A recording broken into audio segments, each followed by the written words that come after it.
I hope people who buy our shoes buy them because they're handmade, because they're beautiful, because they're quality, because they're natural materials and all those things.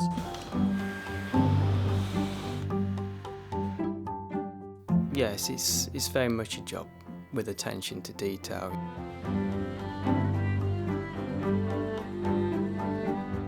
What I do is the result of all these other people before me. We've been in business now for over 130 years, and I'm fourth generation in this family. We now have some fifth generation in the business as well, so there's continuity after me, fortunately. But yes, we're in an area where there's a history of shoemaking tradition, and the level of skill that we have in our craftsmen is something of which I'm actually incredibly proud, and I think the people who make the shoes share that pride.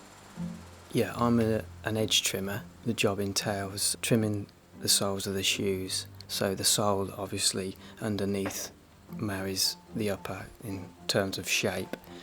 It's like my great-grandfather was a cobbler, then his son, my great-granddad, he went into shoemaking.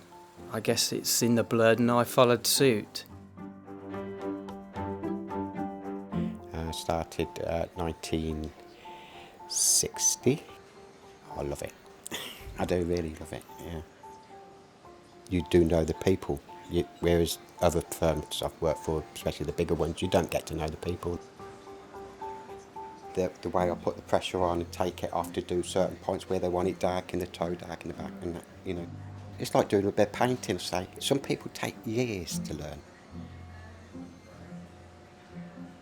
There are something like 200 operations in making a pair of classic English brogues, and most of these operations will be done purely by eye, without any guides on the machinery.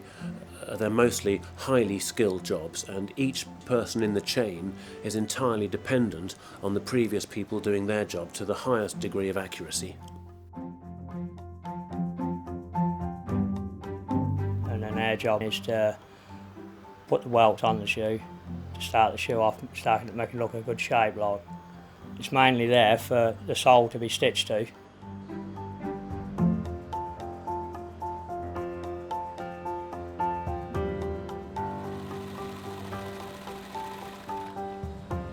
The leather that we use, the materials that we use are absolutely key to the quality element of Loake shoes.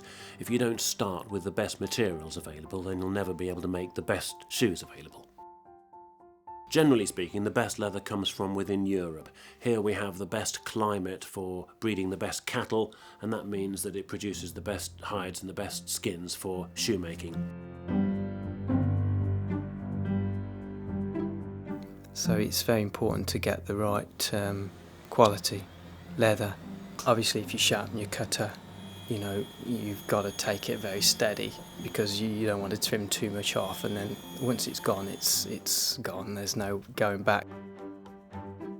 My son's been here 3.5 years now. He's on welt time. He's good with his hands. His brain's in his hand like mine.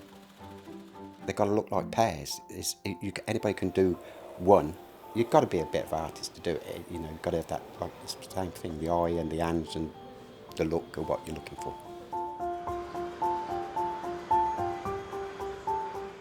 All the components that we use in our shoes have to be of the best quality we can find. And for us, that nearly always means using a natural material.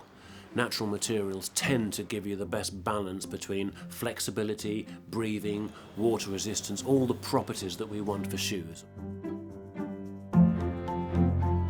One of the benefits of the Goodyear Welted construction, the way that we make shoes, is that not only are the shoes made by hand and assembled by hand, but when they need repairing, they can be dismantled and rebuilt by hand. So the pair of shoes that you've been wearing and that's moulded to the shape of your foot can be rebuilt on the original last on which they were made. In fact, they'll leave the factory looking very much as they did when they were new, with a new sole.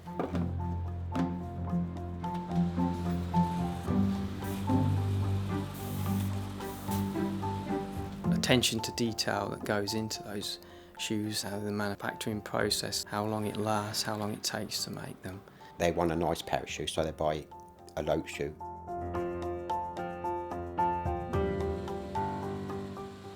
I think our shoes are a good illustration of the fact that in an age where we tend to throw lots of things away, there is still a place for timeless classics and enduring quality.